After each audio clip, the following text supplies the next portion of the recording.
சிவசங்கரி அவர்களின் 47 நாட்கள்.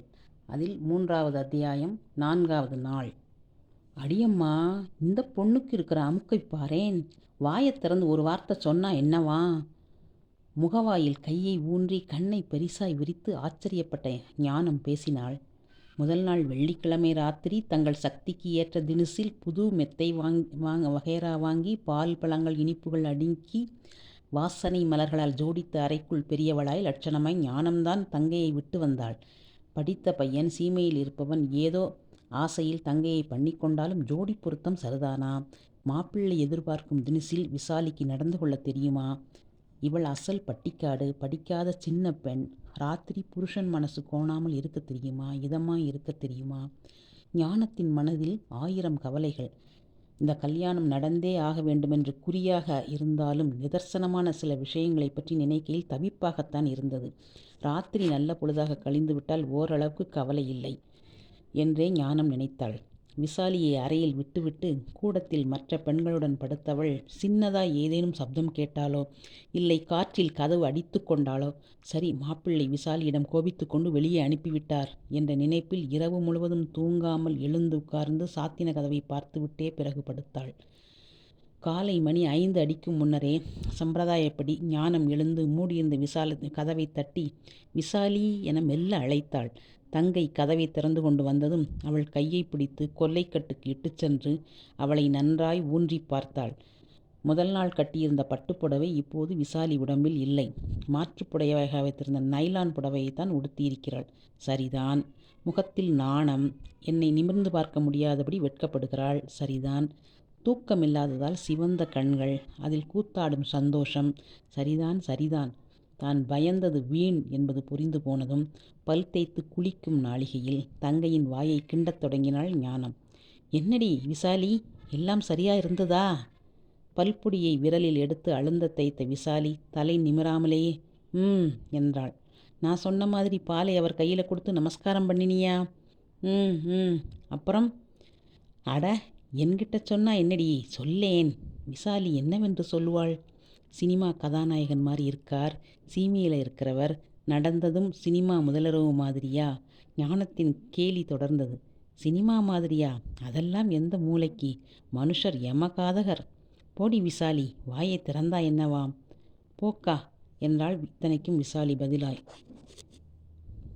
என்ன போக்கா? ஆதிச்சபுரம் போனா அம்மா மற்ற பெண்டுங்கள்லாம் கேட்பாளே, நான் என்ன பதில் சொல்லட்டும்? இதற்கும் போக்கா என்றே சொன்னாள் விசாலி. மாப்பிள்ளை என்ன சொன்னார்? உங்ககிட்ட ஏதாவது பேசினாரா? நீ அவருக்கு புத்திசாலித்தனமாக பதில் சொன்னையா? விசாலிக்கு இப்போது கூச்சம் கொஞ்சம் குறைஞ்சு போனது. ரொம்ப நாள் பேசின்னு இருந்தார்க்கா. அவர் இருக்கிற ஊர் பற்றி, தன் பழக்க வழக்கங்களை பற்றியெல்லாம் சொன்னார். நிஜமாவா? ஞானத்துக்கு ஆச்சரியமாக இருந்தது. பெண்டாட்டிக்கு சரியாய் புருஷன் பேசுவானா? அதுவும் முதலிரவிலேயா? நொல்லிக்காய் கிராமம் மரகதபுரம். இதில் பிறந்து வளர்ந்த அவள் கணவன் அவளை மதித்து இன்று வரை 2 வார்த்தை பேசியதில்லை. சீமை மாப்பிள்ளை படிக்காத விசாலியிடம் 1½ நாளிகை பேசி விவரங்களை சொல்லியிருக்கிறான் என்றால் அது லேசா? ஞானத்துக்கு தன் முதலிரவு ஞாபகத்துக்கு வந்தது. சாட்டின் மெத்தை தைக்கவில்லை, சாதாரண மெத்தை கொடுத்து ஏமாற்றி விட்டார்கள் என்று அவள் மாமியாருக்கு ஏக கோபம். மாலையிலிருந்தே வாய் ஓயாமல் கத்திக்கொண்டிருந்தாள். எங்கள் அம்மாவுக்கு அவமானம்னா எனக்கும் தானே. எனக்கு பொண்டாட்டியும் வேண்டாம், ஒரு மண்ணும் வேண்டாம் என்று அம்மாவுக்கேற்ற பிள்ளையாய் மாப்பிள்ளையும் கூத்தடித்தான். உன்பாடு என்பாடு என்று சமாதானம் செய்து அறையில் மணமக்களை விடும்போது மணி 11. அரை மணிக்குள் மாறை வலிக்கிறது, என் பிள்ளையை கூப்பிடுங்கோ என்று மாமியார்காரி மாய்மாலம் பண்ண மாப்பிள்ளை அம்மா அம்மா என்று புலம்பிக் கொண்டு அவள் அருகிலேயே இருந்தான். இரவு மணி 3 நெருங்கையில் திரும்ப அறைக்குள் இவர்கள் விடப்பட்டார்கள். ஆச்சு போச்சென்று மிருகத்தன வெறியுடன் ஞானத்தை அணுகினான் அவள் கணவன். ஓர் இதமான பார்வை, ஒரு சுகமான அணைப்பு, ஓர் அழகான பேச்சு. இல்லவே இல்லை. அன்றும் இல்லை, இன்றும் இல்லை. அதனால் விசாலியின் புருஷன் பக்கத்தில் உட்கார வைத்து கொண்டு அமெரிக்காவை பற்றி சொல்லி அவளை சகஜ நிலைக்கு கொணர்ந்து பயத்தை அகற்றி உல்லாசபுரியில் உலவ விட்டிருக்கிறான் என்பது ஞானத்துக்கு பிரமிப்பாகவே இருந்தது. அக்காவின் கேள்விகளுக்கு ஒரு மாதிரியாய் பட்டும் படாமலும் பதில் சொன்ன விசாலி, குளிச்சுட்டு வந்துடுறேன்க்கா என்றபடி குளியலறைக்குள் புகுந்து கொண்டாள். ஞானத்தின் முதலிரவு அவளுக்கும் ஞாபகம் இருந்ததால் அக்காவின் வியப்பு விசாலிக்கு புரிந்தது. என்ன கத்தல், என்ன சண்டை, என்ன ஆர்ப்பாட்டம்! சந்தையில் மாடு பிடிக்கிற மாதிரி. அத்திம்பேரை போன்ற ஆண்மக்களையே கிராமத்தில் பார்த்து பழகியிருந்த விசாலிக்கு தன் கணவரை நினைக்கையில் உள்ளம் பூரித்து போயிற்று. அக்கா சொன்னாளே, சினிமா மாதிரின்னா இருக்கு என்று, அது எத்தனை நிஜம்! பாலை கையில் கொடுத்து நமஸ்காரம் பண்ண எங்கே விட்டார்?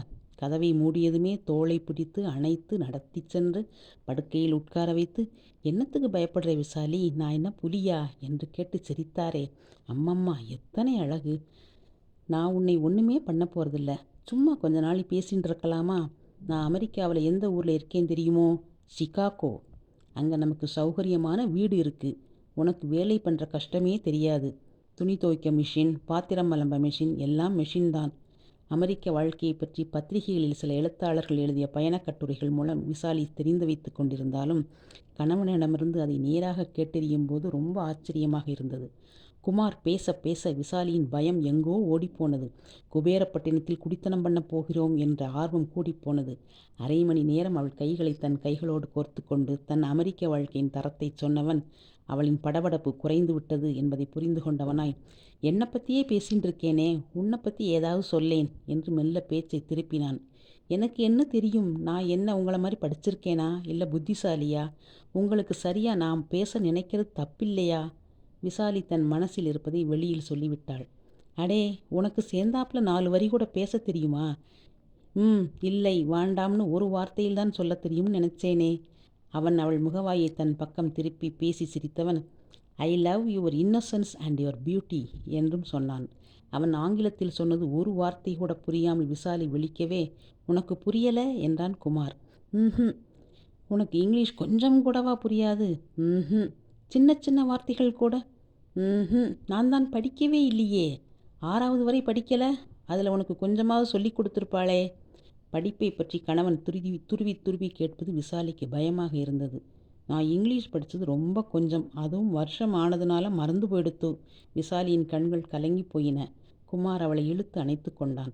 இதுக்காக ஏன் வருத்தப்படுற விசாலி? இங்கிலீஷ் தெரியாட்ட என்ன குடியா முழுகிடும்? எனக்கு பிடிச்ச மாதிரி நீ இருக்க, அது போதுமே. நீ எத்தனை அழகா இருக்க தெரியுமா? உன் கை காலெல்லாம் மழமழன்னு எப்படி இருக்கு தெரியுமா என்றவன் மெதுவாய் குனிந்து அவள் கண்களை, கன்னங்களை, உதட்டை இதமாய் முத்தமிட்டு விட்டு அவள் கழுத்தில் தன் முகத்தை புதைத்து கொண்டான். அதன்பின் விசாலியை அவன் தூங்க அனுமதித்த போது அவன் கைக்கடிகாரத்தில் மணி 4 விட்டிருந்தது. விசாலி, எத்தனை நாளை குளிப்ப? உங்கள் மாமியார் 2 தரம் வந்து எட்டி பார்த்துட்டு போயிட்டார். அக்கா கதவை தட்டவும் அவசர அவசரமாய் குளித்து துவட்டி புடவையை சுற்றி கொண்டு வெளியே வந்தாள் விசாலி. நெத்திக்கு இட்டுக்கொள்ளும் போது ஏதோ நினைத்தவளாய் அவள் ஞானத்திடம் சொன்னாள், இன்னும் 2 நாளில் மெட்ராஸுக்கு போகணுமாம்க்கா. அவர் சொன்னார் டிக்கெட் வாங்க ஏற்பாடு பண்ண. அதுக்கு மாப்பிள்ளை போனால் போதாதா? நீ வேற கூட போகணுமா? இல்லைக்கா, அமெரிக்காவுக்கு டிக்கெட் வாங்கணும்னா என்னை நேரில் பார்த்தா தான் கொடுப்பாளாம். பாஸ்போர்ட் விசா வாங்குவதற்கு விசாலியே நேரே வர வேண்டும் என்பதை குமார் முதல் நாள் சொல்லியிருந்தான். அவன் சொன்ன விவரம் புரிந்ததே ஒழிய குறிப்பாய் பெயர்கள் மற்றதெல்லாம் விசாலிக்கு புரியவில்லை. இன்னும் 2 வாரத்துக்குள்ளே கிளம்பிடணுமாம். அதுக்காகத்தான் அவசரமாய் மெட்ராஸுக்கு போகணும்னு சொன்னார். 2 வாரத்திலையா? அது முடியுமாடி? திருவையாறு லட்சுமி மாமி பிள்ளை தலைகீழா நின்னான். தன்னோடையே பொண்டாட்டியை அழைச்சிண்டு போகணும்னு. நடக்கலையே. அப்புறம் 4 மாதம் கழிச்சுத்தானே அவள் தனியாகத்தானே போனா. நான் கூட அவர்கிட்ட கேட்டேங்க்கா, எனக்கு மெட்ராஸில் தெரிஞ்சவா இருக்கா, உன்னை உடனே அழைச்சிண்டு போக ஏற்பாடு பண்ணிடுவேன்னு சொன்னார். அக்காவும் தங்கையும் சமையல் கட்டுக்குள் சென்றார்கள். சுவாமிக்கு நமஸ்காரம் பண்ணிய விசாலி காஃபி கலந்து கொண்டிருந்த மாமியாரையும் பின் அக்காவையும் நமஸ்கரித்தாள். தீர்க்காயுசோடு இருமா என்ற மாமியார் விசாலி பார்க்காத வகையில் ஞானத்தை நோக்கி, என்ன எல்லாம் சரியாக இருந்ததாமா என்பது போல பாவனை செய்ய, ஞானமும் சந்தோஷத்தோடு எல்லாம் நல்லபடியாய் நடந்திருக்கிறது என்று சொல்லும் தினசில் தலையை ஆட்டினாள். அடுத்த பாகம் 8வது நாள்.